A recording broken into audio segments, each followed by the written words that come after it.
Selamat sore Bapak Ibu Saudara yang dikasihi Tuhan, Shalom. Kita hari ini memasuki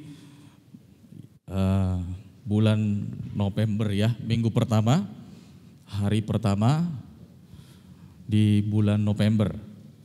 Tentunya juga kita mulai belajar atau tema yang baru. Ya, di bulan November ini tema firman Tuhan adalah penerapan karunia rohani dalam pelayanan. Dan di minggu ini kita belajar dengan satu subtema dari tema itu, yaitu melayani dalam satu tubuh. Ya, artinya pelayanan yang dimaksud di sini adalah pelayanan kita intern ya, sebagai anggota tubuh Kristus itu kita harus bisa saling melayani satu dengan yang lain. Jangkauan pelayanan, ladang pelayanan memang banyak, bukan hanya di intern saja, di dalam gereja, di luar sana banyak penginjilan, itu juga bentuk pelayanan. Tetapi kali ini kita belajar saling melayani satu dengan yang lain. Jangan terlalu besar mimpi kita untuk menjangkau banyak di luar sana, sementara di dalamnya kita tidak bisa saling melayani satu dengan yang lain. Kita menganggap kita ini satu dengan yang lain itu berbeda, tidak ada kesatuan. Ya. Dan banyak janji Tuhan di dalam Alkitab bahwa Tuhan akan memberkati orang yang satu, ya. Hidup yang rukun, suami dengan istri, dalam keluarga, dalam berjemaat. Kalau Tuhan melihat kehidupan yang rukun, maka Tuhan akan memberkati. Ya, terima kasih. Ya, melayani dalam tubuh Kristus. Memang sengaja saya ambil gambar seperti ini. Ya, ini gambar orang ya Bapak Ibu ya. Ada orang Eropa, ada orang Afrika, ada orang Asia, Amerika, Australia, dari berbagai suku-suku bangsa. Ya. Dan ini adalah gambaran Yesus sebagai kepala tubuh Kristus. Jadi tubuh Kristus yang dimaksud yang akan kita pelajari ini terdiri dari banyak orang, banyak latar belakang pendidikan, banyak dari latar belakang sosial, dari bahasa, dari bangsa, dari suku, dari ragam banyak orang. Ya, latar belakang apapun, profesi apapun juga. Kalau mereka di dalam Tuhan, saya di dalam Tuhan, Bapak Ibu di dalam Tuhan, kita semuanya adalah anggota tubuh Kristus. Nah, akan kita lihat bagaimana kita bisa melayani dalam satu tubuh, ya, dalam satu tubuh Kristus. Apa yang harus kita lakukan, ya, dan bagaimana itu bisa terjadi?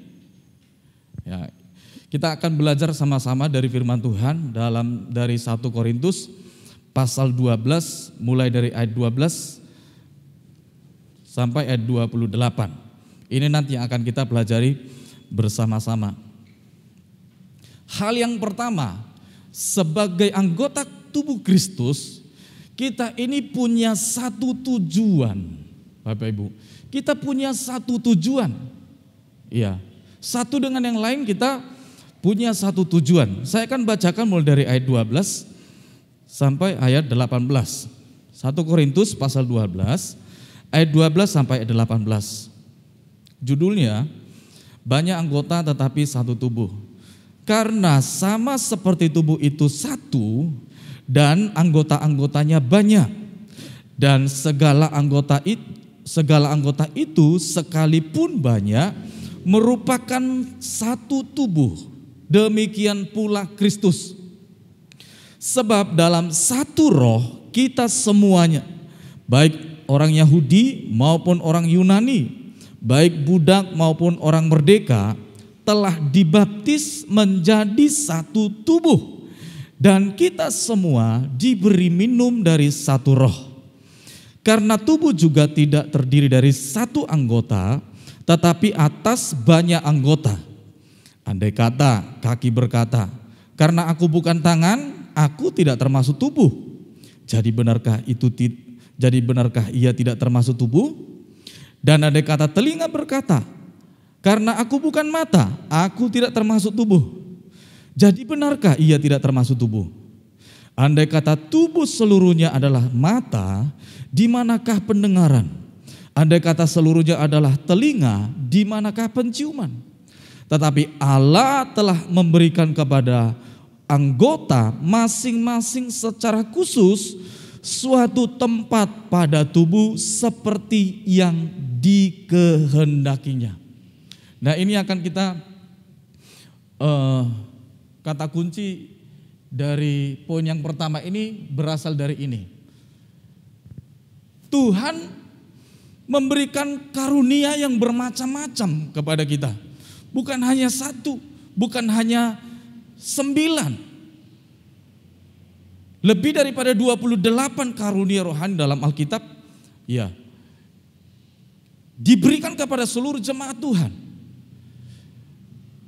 Ada yang berfungsi seperti mata, ada yang berfungsi seperti telinga, seperti tangan, seperti kaki, seperti hidung, mulut dan lain sebagainya. Tetapi semuanya itu berfungsi untuk satu tujuan. Apa itu? Dikatakan, ya, ayat 18, tetapi Allah telah memberikan kepada anggota masing-masing. Artinya setiap pribadi diberi, tidak ada yang tidak diberi. Secara khusus suatu tempat pada tubuh seperti yang dikehendakinya. Jadi diberikan masing-masing secara khusus satu persatu, satu tempat dalam anggota tubuh untuk sesuatu yang dikehendakinya.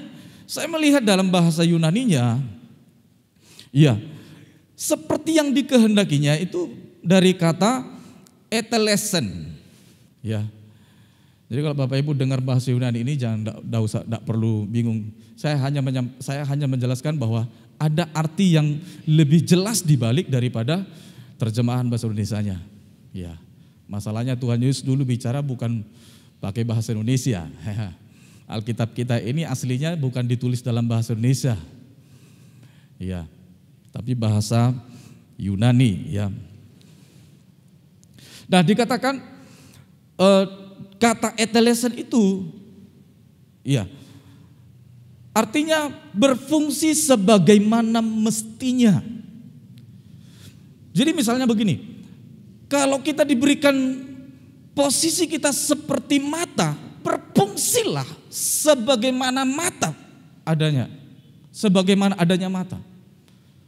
Kalau telinga diberikan posisi sebagai telinga, berfungsilah sebagai telinga. Kaki berfungsilah sebagai kaki dengan benar. Tangan berfungsilah sebagai tangan dengan benar. Jadi seluruh anggota tubuh ini punya fungsi masing-masing. Fungsinya tangan tidak bisa diambil alih oleh mata, atau mata diambil alih oleh kaki. Beda fungsinya. Ya. Jadi maksudnya ini juga memberikan penjelasan kepada kita dengan seksama, ya, karena memang Paulus mengambil ilustrasi anggota tubuh ini merupakan suatu contoh yang sangat tepat sekali menggambarkan kehidupan kita, gereja Tuhan. Sekalipun berbeda-beda tetapi tujuannya sama. Ya. Misalnya seperti tadi saya mau maju ke sini dari kursi depan ini, saya tujuannya mau maju ke sini. Misalnya kaki saya sudah sepakat mau maju, tapi tangan saya tidak mau. Tangan saya gandoli kursinya misalnya begitu, ya. Gandoli. Terus mata saya tidak lihat jalan, lihat ke belakang. Kira-kira bisa nyampe enggak saya di depan ini? Tujuannya saya mau ke depan, tapi tangan enggak mau. Mata lihatnya ke belakang jauh di sana. Kaki saja yang bergerak, enggak jadi. Nah demikian juga, tetapi kalau semuanya fungsinya sesuai dengan fungsi masing-masing berlaku, maka akan mencapai satu tujuan yang dimaksud. Soalnya dikatakan seperti yang dikehendakinya. Kita semuanya berbeda. Ada fungsi seperti mata, tangan, telinga, kaki. mulut, hidung, dan lain sebagainya. Beraneka ragam macam. Tetapi semua kita sebagai anggota tubuh Kristus punya satu tujuan, yaitu melakukan apa yang Tuhan kehendaki. Ya, Tuhan yang menaruh tempat kita, Tuhan yang menaruh posisi itu kepada kita di dalam anggota tubuh Kristus. Di dalam tubuh itu dikatakan, untuk apa? Tentunya ada maksud. Kenapa tidak tangan semua? Kenapa tidak mata semua? Ya, karena tidak akan maksimal tujuan Tuhan. Demikian pun kita semuanya, berbeda-beda semuanya, tapi satu tujuan, yaitu memenuhi kehendaknya Tuhan. Apa kerinduan Tuhan dengan Tuhan memberikan karunia rohani yang beraneka ragam, bermacam-macam kepada kita? Kita sudah belajar di bulan-bulan yang lalu. Yang pertama untuk, masih ingat? Membangun tubuh Kristus. Yang kedua untuk kemuliaan namanya. Kalau ada hal yang lain-lain di luar kehendak Tuhan, artinya kita sudah berjalan melenceng tidak lagi sesuai dengan arah dan tujuannya Tuhan. Tidak sesuai lagi dengan kehendaknya dan maunya Tuhan. Dan itu sudah salah. Ya. Dan dikatakan Tuhan memberikan kepada kita itu masing-masing dalam anggota tubuh kita ini, dalam tubuh kita ini satu tempat. Ya. Jadi tempat ini berbeda-beda. Ya. Satu dengan yang lain berbeda-beda. Mata beda bentuk. Ya. Dengan telinga. Bukan cuma hanya bentuk, fungsinya juga berbeda. Bukan cuma fungsinya, posisinya beda. Ya. Bentuknya beda, fungsinya beda, posisinya juga berbeda. Dikatakan masing-masing secara khusus suatu tempat pada tubuh. Tetapi meskipun beda-beda semuanya, itu merupakan satu tujuan, yaitu melakukan kehendak Tuhan. Itu yang pasti. Ya. Kita semuanya punya dua kaki. Kanan dengan kiri saja sudah beda. Meskipun jarinya mungkin 5 sama 5. Tapi bentuknya kan sudah beda. Atau mungkin ada yang kanan semua Bapak Ibu. Ya. Kan posisinya ada yang di kanan, ada yang di kiri. Bentuknya juga beda. Fungsinya beda. Ya. Kenapa? Supaya bisa melakukan apa yang dimau. Coba kalau semuanya, kadang-kala kan kalau untuk berjalan untuk mencapai sesuatu, kadang-kadang ada yang harus rela di belakang, ada yang di depan. Coba kalau di depan semua, ya gini ya jalannya. Kayak apa kira-kira? Tapi harus rela kadang-kadang, oh saya di belakang. Nanti suatu saat, oh di depan. Tapi semuanya berjalan seirama untuk mencapai tujuan. Ya. Jadi kita pun demikian. Tuhan membuat kita, menciptakan kita, memberikan karunia, kemampuan, talenta. Ya, berkat yang berbeda, status sosial yang berbeda. Kemampuan kita berbeda satu dengan yang lain. Tetapi perbedaan bukan untuk menciptakan gap di antara kita, bukan. Tetapi mencapai tujuan Tuhan, itu yang penting. Iya. Kalau kita lihat dalam pasal 12 ini, kalau kita lihat surat Paulus ini tujuannya kepada jemaat di Korintus. Ya, ada apa dengan jemaat di Korintus? Jemaat Korintus sedang terjadi perpecahan. Coba kita lihat 1 Korintus 12 diberikan tanda karena kita akan kembali ke sana. 1 Korintus pasal 1 ayat 10 sampai 12. Tetapi aku menasihatkan kamu, kata Paulus, saudara-saudara, demi nama Tuhan kita Yesus Kristus, supaya kamu seia sekata dan jangan ada perpecahan di antara kamu. Tetapi sebaliknya, supaya kamu erat bersatu dan sehati sepikir. Sebab saudara-saudaraku, aku telah diberitahukan oleh orang-orang dari keluarga Klo tentang kamu bahwa ada perselisihan di antara kamu. Apa perselisihan yang ada di Korintus ayat 12? Yang aku maksudkan ialah bahwa kamu masing-masing berkata, aku dari golongan Paulus, atau aku dari golongan Apolos, atau aku dari golongan Kefas, atau aku dari golongan Kristus. Jadi kalau dari menurut ayat ini terjadi 4 golongan, terbentuk geng-gengan di sana, ya, di jemaat Korintus. Ya, Paulus mendengar laporan dari keluarga Klo, memberitahukan bahwa ternyata jemaat di Korintus itu sudah terbagi-bagi mulai. Ada yang berkata, aku yang lebih hebat, aku dari golongan Paulus. Paulus itu adalah yang merintis jemaat di Korintus, seorang penginjil yang hebat, dipakai Tuhan luar biasa. Jadi Pauluslah yang merintis jemaat. Ada yang berkata lagi, kami itu dari golongan Apolos. Siapa Apolos? Dia itu adalah seorang yang fasih berbicara, cakap dalam mengajar, bahkan juga dalam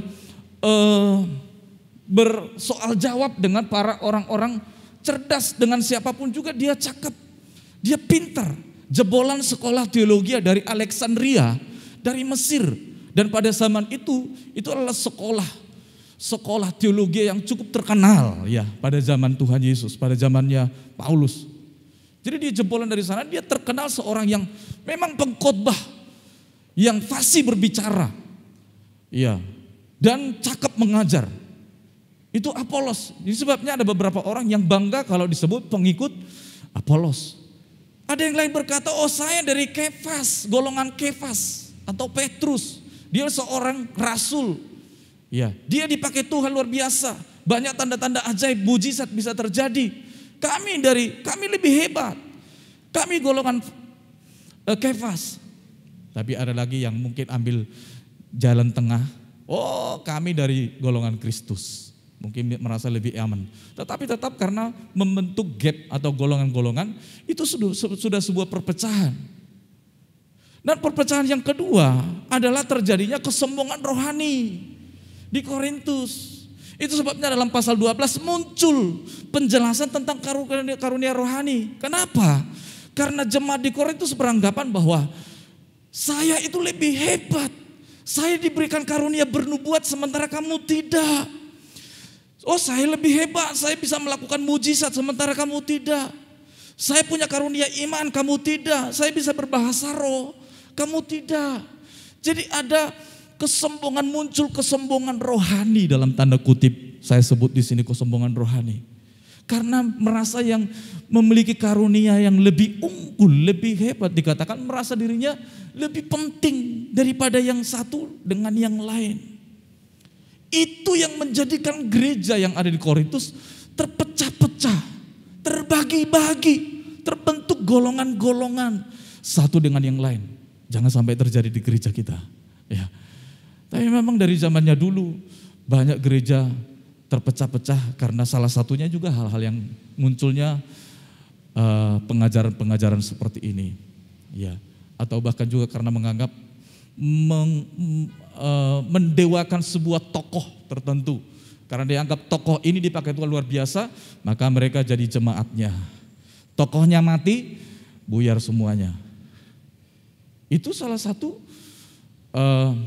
hal yang terjadi, bukan zamannya Paulus ternyata. Zaman gereja mula-mula, bahkan sampai zaman sekarang pun masih mungkin bisa terjadi. Jadi sebetulnya Tuhan itu memberikan kemampuan posisi yang berbeda satu dengan yang lain. Bentuknya saja sudah beda, fungsinya beda, dan itu yang harus kita maklumi. Kadang-kadang kita tidak bisa memahami itu, sehingga muncul pemikiran bahwa saya lebih penting, dia lebih hebat. Sehingga apa yang terjadi? Maka ya orang yang merasa gak punya apa-apa, dia minder, dia tidak bisa berbuat apa-apa. Jadi sebetulnya kita tidak bisa memaksakan orang lain itu untuk seperti kita dalam hal pelayanan. Karena karunia-Nya berbeda. Ya memang kita bisa mencoba untuk melayani seperti dia misalnya. Siapa tahu Tuhan punya karunia, Tuhan memberikan karunia kepada saya seperti dia misalnya, seperti dia. Tapi kalau memang meskipun kita tidak bisa memaksakan diri punya karunia seperti si A, si B, si C. Atau mungkin kita memaksakan supaya orang lain seperti saya. Iya. Saya memaksakan anak saya supaya nanti dia jadi seorang pengkhotbah besar. Kalau memang Tuhan tidak berikan karunia itu gak bisa. Karena Tuhan memberikan karunia yang berbeda-beda satu dengan yang lain. Saya tidak bisa memaksakan semuanya jadi pengkhotbah. Kalau Tuhan memberikan karunia itu semuanya kepada kita, puji Tuhan. Tuhan bisa mengutus kita ke berbagai daerah. Ya. Tetapi ada yang tekun, bekerja di misalnya di sekuler ya sebagai karyawan biasa. Dan itu Tuhan tempatkan di sana, posisimu memang seperti itu di situ. Dan engkau ditempatkan di sana, ingat tujuanmu melakukan kehendak Tuhan. Apapun juga posisi kita di sini. Iya. Atau mungkin kita sudah dipercayakan dari dulu, saya sekolah minggu ngajar anak sekolah minggu kelas kecil.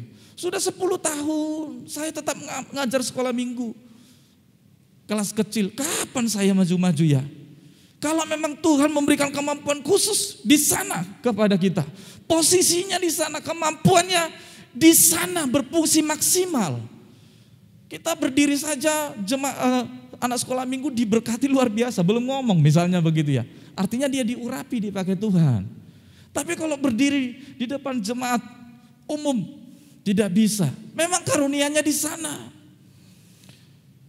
Jadi bersyukurlah. Ya, terima semuanya dengan ucapan syukur dan terus kembangkan karunia yang Tuhan berikan untuk kemuliaan nama Tuhan.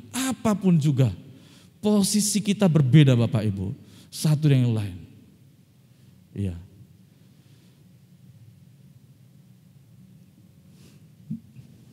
Tadi pagi saya memberikan ilustrasi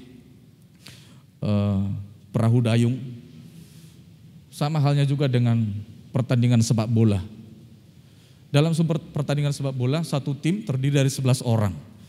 11 orang ini semuanya punya posisi yang berbeda-beda.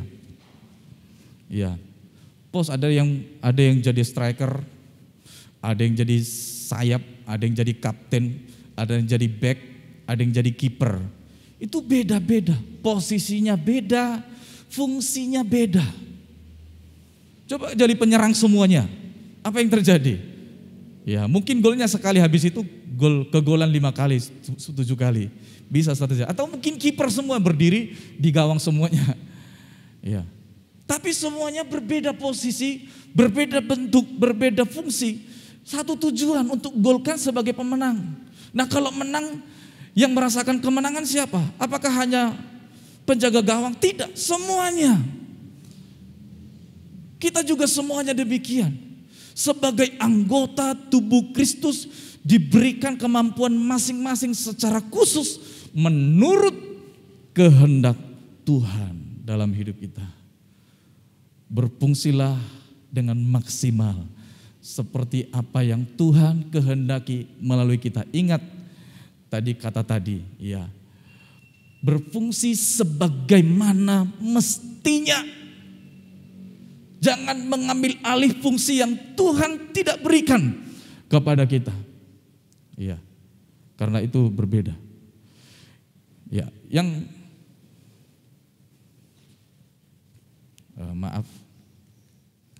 Yang kedua adalah sebagai anggota tubuh Kristus, kita memiliki satu kekuatan. Kalau pertama tadi satu tujuan, yang kedua kita memiliki satu kekuatan. Coba kita lihat mulai ayat 21 sampai ayat 25 akan saya bacakan. Jadi mata tidak dapat berkata kepada tangan, karena aku tidak membutuhkan engkau. Dan kepala tidak dapat berkata kepada kaki, aku tidak membutuhkan engkau. Malahan justru anggota-anggota tubuh yang nampaknya paling lemah, yang paling dibutuhkan. Dan kepada anggota-anggota tubuh yang menurut pemandangan kita kurang terhormat, kita berikan penghormatan khusus. Dan terhadap anggota-anggota kita yang tidak elok, kita berikan perhatian khusus. Hal itu tidak dibutuhkan oleh anggota-anggota kita yang elok.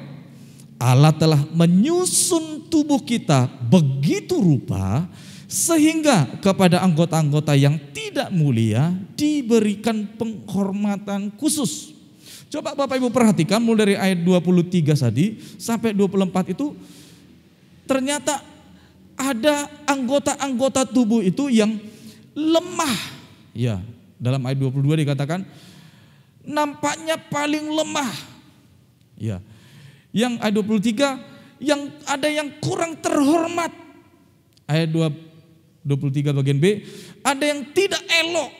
Ayat 24 tidak mulia. Ya. Itu anggota-anggota tubuh ini ternyata ada yang lemah, ada yang kurang terhormat, tidak elok dan tidak mulia. Dan itu Tuhan berikan, Tuhan taruh di dalam tubuh ini. Untuk apa? Dikatakan dalam ayat 25, supaya jangan terjadi perpecahan dalam tubuh. Tetapi supaya anggota-anggota yang berbeda itu saling memperhatikan. Yang pertama supaya tidak terjadi perpecahan. Waktu saya baca ayat ini, perbedaan justru malah tidak mengakibatkan perpecahan. Kalau ada yang berfungsi begini, ada yang posisinya begini, ada yang bentuknya begini, justru itu kan yang memicu perpecahan. Di mana-mana perbedaan itu memicu perpecahan. Tetapi dikatakan itu diberikan Tuhan supaya tidak terjadi perpecahan. Bagaimana bisa? Baru saya menyadari, oh iya ya. Coba kalau misalnya semua di sini jadi pemain drum, itu akan rebutan. Oh saya dulu. Atau mungkin jadi gembala sidang, ya, semuanya jadi pimpinan. Jangankan semua, 2 orang saja jadi gembala di sini, ya bisa royoan.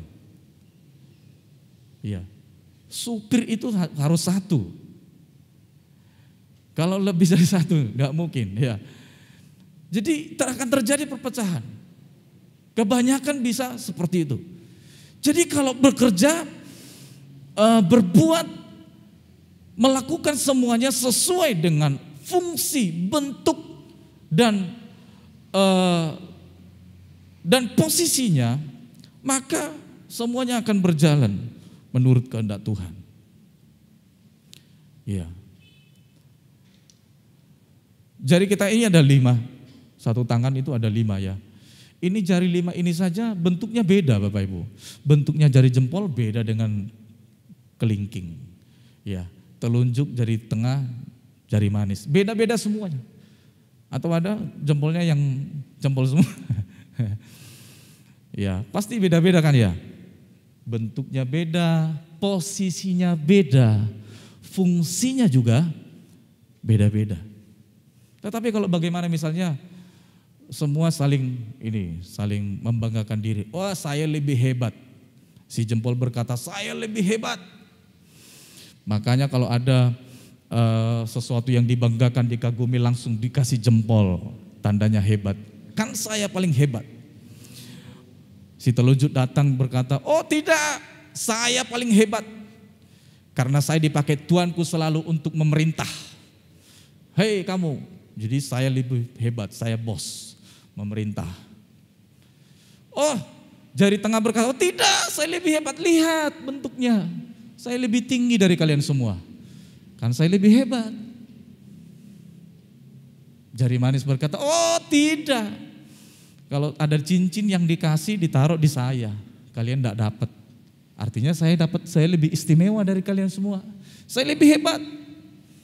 Maka si kelingking berkata, oh tidak, sekalipun saya kecil-kecil begini, tapi saya dipakai Tuanku. Kalau ada sesuatu yang lubang-lubang yang kecil, Tidak mungkin pakai ini, ya, tapi pakai jari kelingking. Tapi coba kalau dengan kehebatan masing-masing, misalnya, saya kasih contoh hanya untuk mengangkat Alkitab ini. Bisa hanya satu jari yang menganggap dirinya lebih hebat tadi. Misalnya, oh jempol berkata saya hebat. Coba bisa mengangkat Alkitab ini hanya beberapa ons saja nih. Gak bisa. Atau jari yang lain, tidak bisa. Tetapi kalau sepakat semuanya melakukan sesuai dengan bentuk fungsinya, maka akan bekerja dengan baik. Akan nampak ringan. Ya. Artinya ada apa? Ada kekuatan. Yang kalau hidup sendiri-sendiri tadi kekuatannya tidak seberapa. Jadi jangan menganggap dirinya lebih penting atau mungkin kurang penting, itu juga salah. Ya. Kesalahan dalam pelayanan adalah kalau merasa dirinya lebih penting atau lebih hebat dari yang lain, atau mungkin kurang penting. Jadi semuanya kita penting, tetapi tidak lebih penting dari yang lain. Karena sekalipun kita punya posisi yang berbeda, karena kita ditempatkan mungkin tidak seperti yang satu. Yang lain kan dikatakan dalam ayat-ayat yang tadi, ada yang nampaknya lemah, ada yang nampaknya kurang terhormat, tidak elok, tidak mulia. Tetapi kalau semuanya berfungsi dengan baik, maka akan menjadi sebuah kekuatan yang luar biasa. Jadi pembangunan tubuh Kristus bukan hanya membutuhkan orang-orang yang hebat saja secara pemikiran, hebat mungkin dalam hal pendanaan, hebat dalam semangat juang. Tidak, tetapi semuanya yang nampaknya lemah pun Tuhan bisa pakai menjadi sebuah sinergi bekerja untuk membangun tubuh Kristus. Tidak ada yang tidak terpakai di dalam Tuhan. Semuanya kalau kita memberi diri kita bisa dipakai Tuhan untuk kemuliaan nama Tuhan.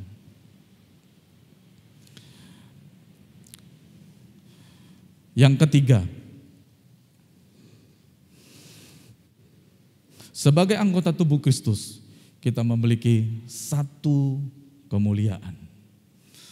Ya, satu tujuan, satu kekuatan, satu kemuliaan. Saya akan bacakan ayat 26. Karena itu, jika satu anggota menderita, semua anggota turut menderita. Jika satu anggota dihormati, semua anggota turut bersuka cita. Kenapa kok penderitaan orang lain saya bisa ikut merasakannya? Karena saya merasa mereka bukan orang lain. Mereka adalah saudara bagi saya. Maka saya punya beban paling tidak mendoakan, memberi semangat, menolong dan lain sebagainya sebagai anggota tubuh Kristus. Sebabnya firman Tuhan dalam Roma, coba kita buka Roma 15 ayat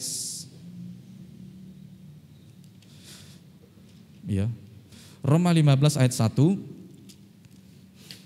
Roma 15 ayat 1, kita yang kuat wajib menanggung kelemahan orang yang tidak kuat, dan jangan kita mencari kesenangan kita sendiri.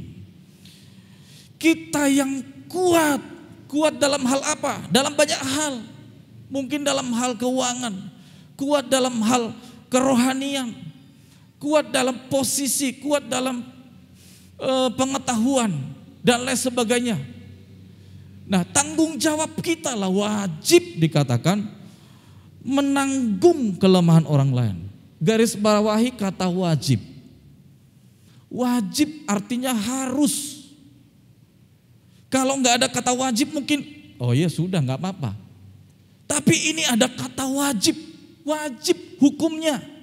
Ya, kalau sudah wajib hukumnya itu artinya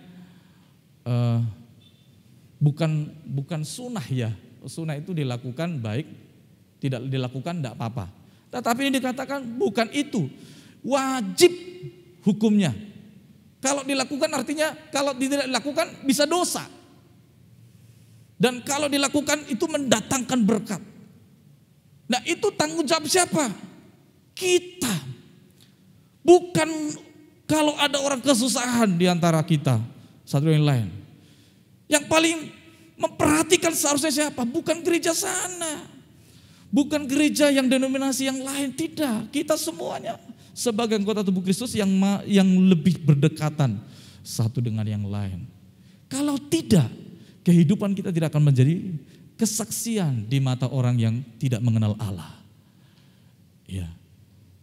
Itu sebabnya kita saling membutuhkan, saling mendoakan, saling memperhatikan satu dengan yang lain.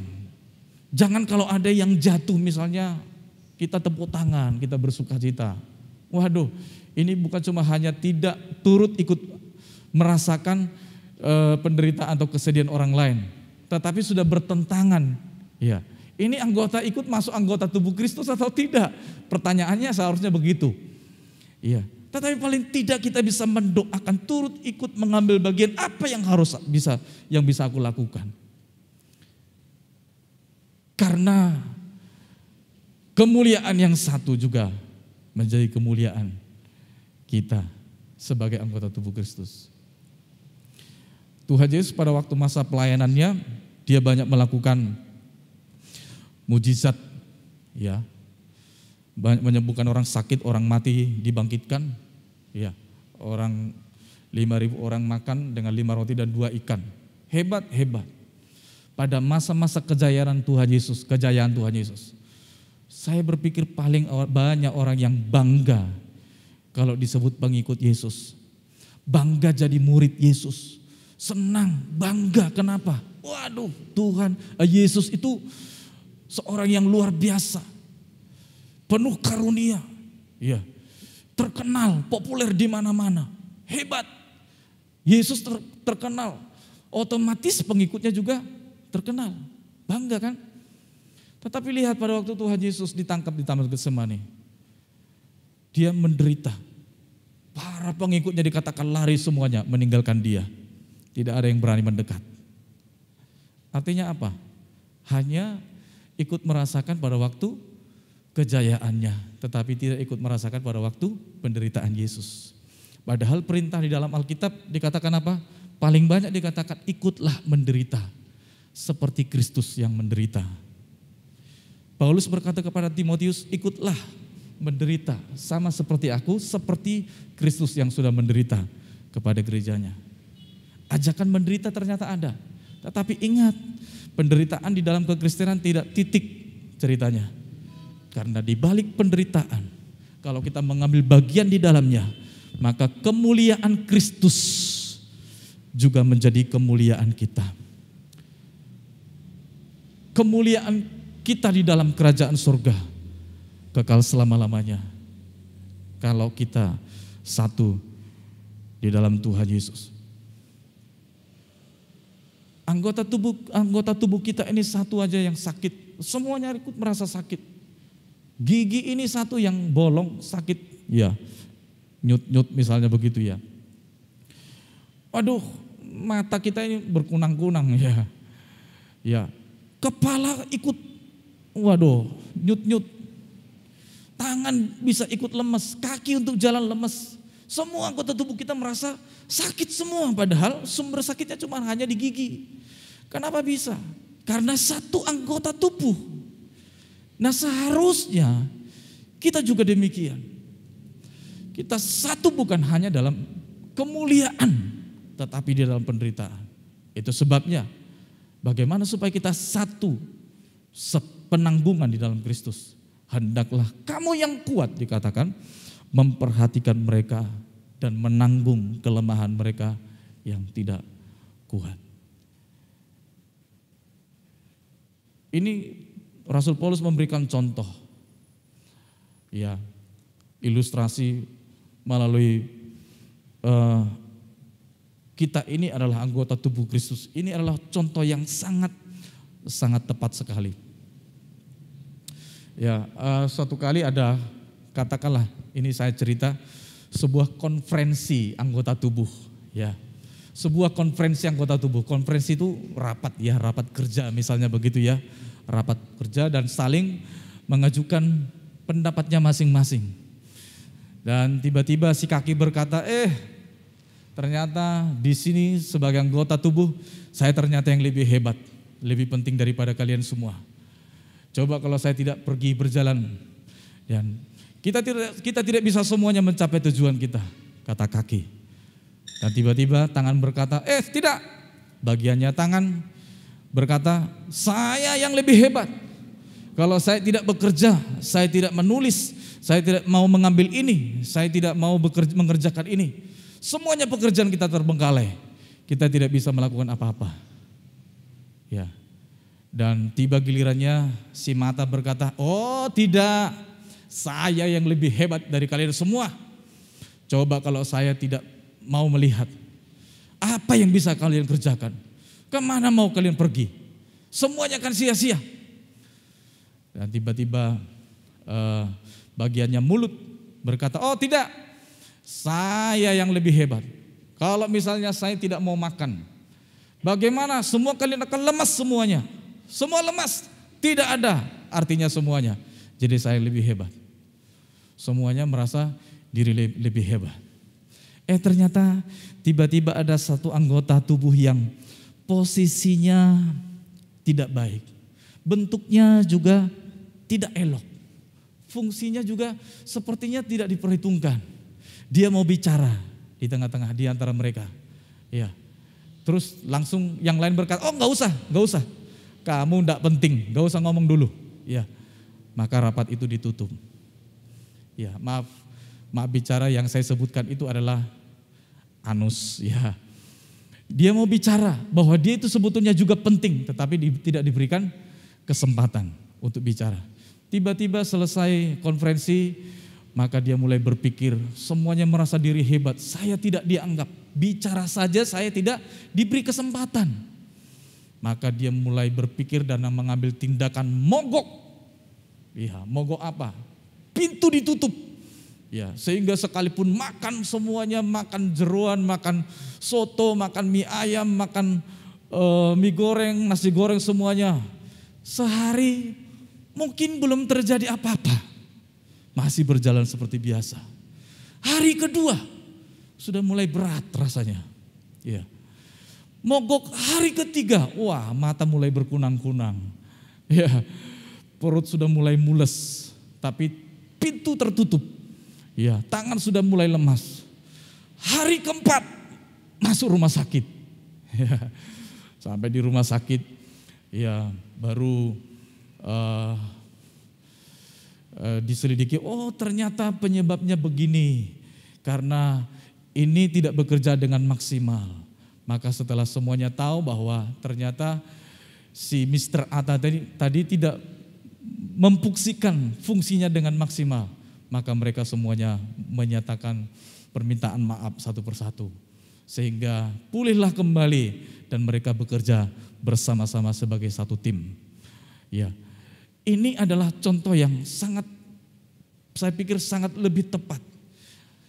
Kalau Bapak Ibu disuruh milih dari anggota tubuh kita ini, kira-kira kalau disuruh milih yang anggota tubuh yang mana? Pasti anggota tubuh yang ada di bagian wajah, mata, hidung, telinga, atau mulut. Kenapa? Nampak, dilihat orang, elok dipandang, cantik, bagus, mempesona. Apalagi ditambah dengan dikasih merah-merah, dikasih bedak dan lain sebagainya, dikasih alis apa segala macam. Kelihatan lebih indah.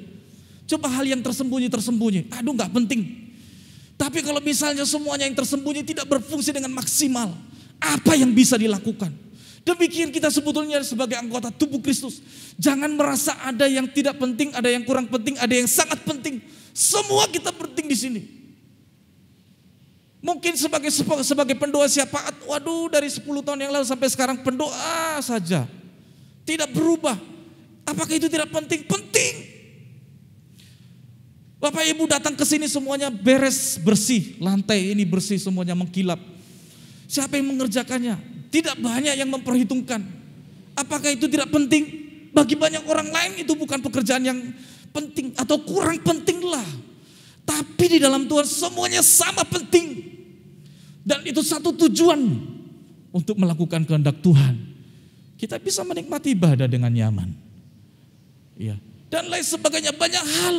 Kalau kita hitung-hitung, kita cermati, kita perhatikan. Iya. Kalau selama dulu mungkin tim multimedia bagi kita itu bukan terlalu penting. Sekarang di tahun ini, wah, disayang-sayang mereka gitu ya. Iya. Disayang-sayang mereka. Semua kita penting semuanya.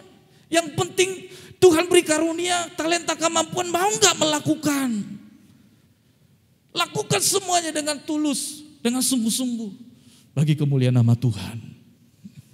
Bukan untuk diri sendiri. Ingat tujuannya melakukan apa yang dikehendaki Tuhan.